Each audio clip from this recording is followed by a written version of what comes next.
¿Qué es el poder, en verdad? No esa ilusión dorada que los historiadores pintan en sus crónicas, sino el veneno que se bebe para sobrevivir. Mira la historia, los césares de Roma, que forjaron un imperio devorando repúblicas y clavando sus enemigos en cruces, los reyes absolutos de Europa, que aplastaban revoluciones bajo el peso de la guillotina invertida, los emperadores orientales, que unían continentes con sangre y seda. Siempre el mismo patrón, un hombre, se eleva sobre los demás, promete orden y gloria, y termina ahogado en su propia ambición. El poder no libera, encadena, exige lealtad, pero solo cosecha traición, y en ese tablero eterno de conquistas y caídas, donde cada peón es un alma sacrificada por la corona, emerge una figura que no juega para ganar, sino para destruir el juego entero. Code Geass, Lelouch of the Rebellion, no es un simple anime de mechas y rebeliones, es una autopsia quirúrgica del alma humana bajo el yugo del poder, una epopeya que desmonta cómo un solo hombre puede doblar el mundo a su voluntad, solo para descubrir que la voluntad misma es la cadena más pesada. En su centro palpita Lelouch Britannia, un príncipe caído, un estratega sin piedad, un titiritero que se convirtió en el monstruo que juró destruir.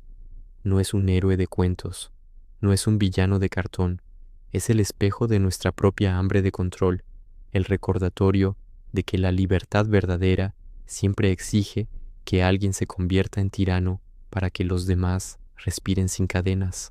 Hoy desenterramos su vida completa, arco por arco, desde el niño que juró venganza eterna hasta el emperador que se inmoló en el altar de la paz. No para glorificarlo, sino para diseccionar cada mentira, cada sacrificio, cada movimiento en su gran partida. Porque Lelouch no vivió para reinar, vivió para que el mundo lo recordara como el demonio que lo salvó. Y en cada paso, la pregunta incómoda que nos susurra al oído: ¿qué harías tú si tuvieras el poder de hacer que todos se arrodillaran y supieras que el precio es tu propia alma? Lelouch Britannia nació para conquistar, pero eligió quemarlo todo. Un genio con una mente que cortaba como un bisturí, un corazón que latía solo por su hermana Nunnally, y un odio que ardía como el sol negro del infierno contra el imperio que lo mutiló. Su Geass, el poder de forzar obediencia con una sola mirada, no fue un don divino, fue la maldición que lo convirtió en amo de todos y esclavo de su propio designio. El poder del rey, lo llamó CC, con esa sonrisa eterna. Para Lelouch fue la herramienta para forjar un mundo nuevo, o para destruirlo todo en el proceso. Recorramos sus arcos, uno a uno, como piezas en un tablero que él mismo diseñó, porque en Lelouch cada victoria era una derrota disfrazada, y cada derrota el preludio de un jaque mate definitivo. Lelouch Britannia ve la luz del mundo el 5 de diciembre de 1999 a.C. El 11º príncipe del Santo Imperio de Britania, ese leviatán mecánico que se extiende como una plaga por los continentes, devorando naciones enteras con sus nightmares y su ideología darwinista, hijo del emperador Charles C. Britannia, un tirano que trataba a sus vástagos como experimentos vivientes en su obsesión por la evolución humana, y de Marianne Sixt Britannia, la consorte carismática que lo crió con lecciones de estrategia y sueños de un mundo justo. Su infancia es un tapiz de opulencia frágil, tardes en los jardines imperiales de Pendragon, donde resuelven acertijos que dejan a sus tutores mudos de asombro, noches de lectura sobre historia antigua, donde Lelouch disecciona las caídas de Alejandro y Napoleón con la frialdad de un cirujano, y una hermana menor, Nunnally, su luz en la oscuridad, con quien comparte risas y promesas de un futuro sin coronas pesadas. Pero el paraíso se desmorona en un solo instante, el 10 de agosto de 2009.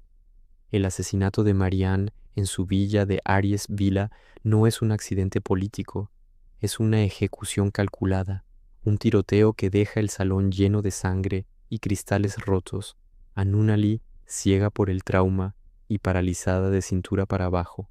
Lelouch, con solo 10 años, irrumpe en el trono imperial de su padre, el rostro pálido pero los ojos ardiendo.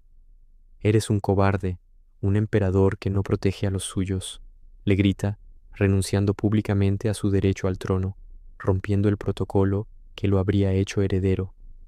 Charles, con esa sonrisa gélida que oculta abismos, responde con el exilio. Lelouch y Nunnally son enviados a Japón como rehenes diplomáticos, peones en la guerra por el sakuradite, el mineral raro que alimenta la guerra infinita de Britania. En la casa Kururugi, un santuario shinto rodeado de bosques ancestrales, Lelouch conoce a Susaku Kururugi, el hijo del primer ministro japonés, un chico honorable y marcial que se convierte en su primer rival y amigo verdadero. Sus choques son legendarios. Lelouch, el príncipe mimado y sarcástico, contra Susaku, el idealista que cree en el honor y la integración. Pero el idilio dura poco. En 2010, la invasión de Britania cae sobre Japón como un martillo. En un mes, el país es aniquilado, convertido en Area 11, una colonia humillada. Lelouch y Nunnally, en medio del caos, fingen su muerte con la ayuda de la familia Ashford, aliados leales de Marianne. Se esconden bajo el apellido Lamperouche, viviendo una vida de estudiantes privilegiados en la Academia Ashford, clases de historia que Lelouch domina con desprecio, clubes de ajedrez donde traza planes invisibles, una fachada de normalidad que oculta el volcán que hierve en su pecho. Filosóficamente, este arco es el nacimiento crudo de la voluntad de poder nietzscheana en Lelouch, como el superhombre que rechaza el resentimiento pasivo de los débiles y forja su propio valor. Él no se hunde en el luto, lo transforma en arma. Su confrontación con el emperador es pura maquiavélica. El fin justifica cualquier medio, incluso la renuncia pública a un imperio para sembrar las semillas de uno nuevo. Pero aquí yace la primera grieta que lo define. Lelouch se convence de que su venganza es un acto de justicia cósmica, un golpe contra la tiranía. En realidad es un niño roto jugando a ser Dios, ignorando que el odio que lo alimenta lo convertirá, paso a paso, en el monstruo exacto que juró destruir. El exilio no lo libera, lo forja en una máquina de cálculo eterno, donde cada sonrisa es una máscara y cada plan un paso hacia el abismo. En 2017, ATB, la existencia de Lelouch-Lamperouche es un tedio disfrazado de rutina. Estudiante prodigio en Ashford, protector obsesivo de Nunnally en su silla de ruedas, un rebelde latente que devora noticias de opresión en Área 11 con un desprecio que raya en el veneno. Todo estalla en una noche tormentosa, en un camión secuestrado por terroristas japoneses. CC, la inmortal bruja de cabello verde y ojos ámbar, le concede el Geas, el poder de la obediencia absoluta, un comando que dobla la voluntad de cualquier mortal con una sola mirada sostenida. El poder del rey, murmura ella con esa sonrisa que oculta milenios de dolor. Para Lelouch es la llave maestra que abre las puertas de su prisión. Su primer movimiento es letal y preciso. Usa el Geas para interrogar y luego ejecutar a su medio hermano Clovis la Britannia, virrey de Área 11, extrayendo fragmentos de verdad sobre el asesinato de Marianne. Pero no se detiene ahí, se forja una identidad nueva, Zero, una máscara blanca inexpresiva, un manto negro como la noche, una voz distorsionada que resuena como el juicio divino. Recluta a los Black Knights, una milicia improvisada de japoneses oprimidos. Kalen Kosuki, la piloto feroz con su Guren. Ogi, el líder pragmático. Tamaki, el impulsivo. Y más tarde, aliados como Togdo.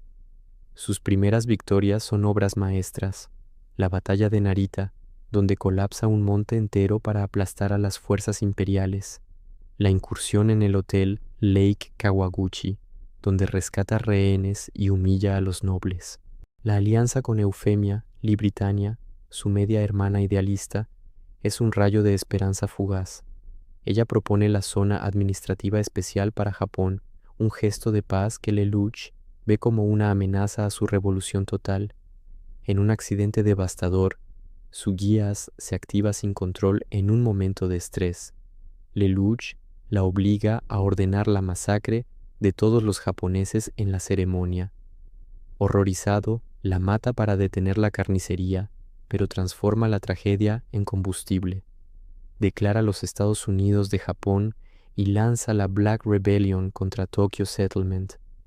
La rebelión fracasa estrepitosamente. Nonali es secuestrada, los Black Knights se dispersan y Lelouch huye herido, su máscara agrietada pero su mente intacta. Este arco clava el cuchillo en lo incómodo del alma de Lelouch. Él encarna el utilitarismo más despiadado, el mayor bien para el mayor número, incluso si eso significa sacrificar a Eufemia, una inocente, como un peón en el tablero. Maquiavelo lo aplaudiría desde El Príncipe. El gobernante debe ser temido más que amado, y las apariencias, su máscara de cero, importan más que la verdad cruda. Pero Jean-Paul Sartre lo condenaría sin piedad. Lelouch es condenado a ser libre, forzado a elegir en un mundo absurdo donde cada decisión lo mancha. Su obsesión por el control absoluto, con el Geass como extensión mecánica de su voluntad, revela la paradoja central. Para liberar a Japón del yugo británico, se esclaviza a sí mismo en un ciclo de manipulaciones que lo aíslan cada vez más.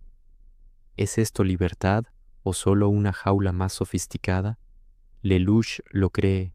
El mundo lo pagará caro. Capturado tras la rebelión fallida, Lelouch es llevado de vuelta a Pendragon y sometido a un guías de amnesia por el emperador Charles, convirtiéndose en Julius Kingsley, un príncipe títere que comanda fuerzas contra sus propios aliados. Pero la bruja C.C. interviene, restaurando su memoria en un ritual de dolor y revelación. En la segunda temporada, Lelouch despierta con una furia renovada, reconstruye los Black Knights, los integra a la Unión de Naciones Federadas, un bloque global de naciones oprimidas liderado por Kaguya Sumeragi y Li Shinke, y lanza conquistas audaces, invade China, derrota a la Federación Europea y une a los débiles bajo su estandarte con discursos que encienden revoluciones. Su carisma une a multitudes. El mundo será nuestro, la tiranía caerá. Pero las sombras se espesan como niebla tóxica, revelaciones que lo golpean como balas. Su padre Charles busca el Ragnarok Connection, un plan para fusionar todas las almas en un mundo sin mentiras ni dolor. Schneisel, el Britannia, su hermano mayor y rival intelectual, planea un genocidio global con la bomba Fleija, un arma de destrucción masiva. Nunali, rescatada y convertida en virreina de Área 11, abraza un ideal de paz que choca frontalmente con la guerra total de Lelouch. Traiciones internas lo desgarran. Los Black Knights lo abandonan cuando descubren que Zero es Lelouch Hueve Britannia, el príncipe que juró destruir. El Geass evoluciona, cubriendo ambos ojos, un símbolo físico de su poder desbocado que amenaza con consumirlo. Lelouch contraataca con maestría, se infiltra en Pendragon, confronta y mata a Charles en un duelo de voluntades, se proclama 99 emperador de Britania, abole todas las leyes discriminatorias, libera colonias enteras, pero su reinado se tiñe de tiranía, purgas masivas, control totalitario, un imperio de hierro que une al mundo en un odio unificado contra él. El clímax se avecina en Damocles, la fortaleza voladora de Schneisel, donde las mentes más brillantes colisionan en una partida final de ajedrez humano.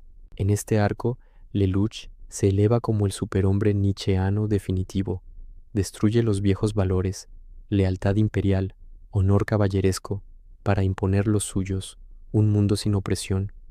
Pero el costo es maquiavélico hasta la médula y existencial hasta el hueso. Camus lo vería como el rebelde absurdo, lucha contra el imperio que lo creó, pero su rebelión genera un nuevo ciclo de opresión, un Sísifo que empuja la roca de la libertad solo para verla rodar de vuelta. La paradoja de su existencia se hace insoportable. Usa el Geas para manipular masas, pero pierde el control sobre su propio destino, traicionado por aquellos a quienes liberó. ¿Puede un hombre que miente a todos, incluso a su hermana, construir un mundo sin mentiras? Lelouch lo intenta con cada fibra de su ser, y el fracaso lo acerca al borde de la locura. El día prometido llega en 2018 a Binotina TV con el Ragnarok Connection activándose en el santuario de Cis World. Lelouch lo detiene, enfrentando a su padre en un duelo de ideales. El mundo sin mentiras de Charles versus el caos controlado de Lelouch. Pero el verdadero enemigo es Schneisel, quien libera Fleija, bombardeando Tokio y matando millones. En Damocles, una batalla titánica de mentes y máquinas. Lelouch versus su hermano, con Nightmares danzando en el vacío, con Suzaku como su espada secreta, el caballero que lo odia pero lo entiende. Lelouch activa el Zero Requiem, su plan maestro definitivo. Se convierte en el tirano universal, conquistando el mundo entero en una campaña relámpago, ejecutando públicos, imponiendo un terror que une a todas las naciones en un odio común hacia él. El clímax es poético y brutal. En un escenario global, ante cámaras que transmiten a la humanidad, Suzaku, disfrazado de Zero, lo ejecuta con un disparo preciso. Lelouch cae sonriendo, sus últimas palabras un susurro de victoria. Ahora el mundo es libre. Nonali, en brazos de su hermano moribundo, descubre la verdad de su sacrificio. El mundo lo maldice, lo pinta como demonio, pero el odio se disipa como niebla al amanecer. Las naciones se unen, las guerras cesan, y Suzaku vive en las sombras como el nuevo Zero, protegiendo el legado de paz que Lelouch forjó con su sangre. Filosóficamente, este es el triunfo retorcido del estoicismo. Lelouch acepta su condena eterna para redimirla, como Epicteto, que enfoca lo controlable, su muerte, para liberar a otros de sus cadenas. Nietzsche lo coronaría como el Übermensch final. Afirma la vida eterna a través del sacrificio supremo, transmutando el dolor en una eternidad de cambio. Pero la lección incómoda, la que quema en el pecho, es que Lelouch no conquistó la libertad, la robó. El poder absoluto lo corrompió hasta la médula, convirtiéndolo en el tirano que juró derrocar, pero su voluntad indomable lo redimió en un acto final de amor fraternal. Fue héroe, monstruo, ambas cosas inseparables, porque en su tablero final el rey no solo se sacrificó, se inmoló para que los peones por fin pudieran reinar. Lelouch, Britannia, vivió como el rey que se coronó a sí mismo en las cenizas de su imperio. Murió como el demonio que el mundo necesitaba odiar para renacer. Su legado no es un trono de oro, sino un mañana donde las mentiras ya no tejen las coronas. Pero la verdad que deja flotando en el aire es cruda, implacable. La libertad verdadera siempre exige que alguien cargue con las cadenas para siempre, que alguien se convierta en el tirano para que los demás respiren sin miedo. No se trata de conquistar el mundo, se trata de dejarlo mejor, sabiendo que tu nombre será maldito por generaciones, tu estatua derribada, tu memoria borrada. Su lección final es implacable, como un jaque mate que no se ve venir. Para cambiar el tablero, debes ser el jugador que lo quema todo, incluso a ti mismo. Y en ese fuego purificador, el mundo, por fin, renace.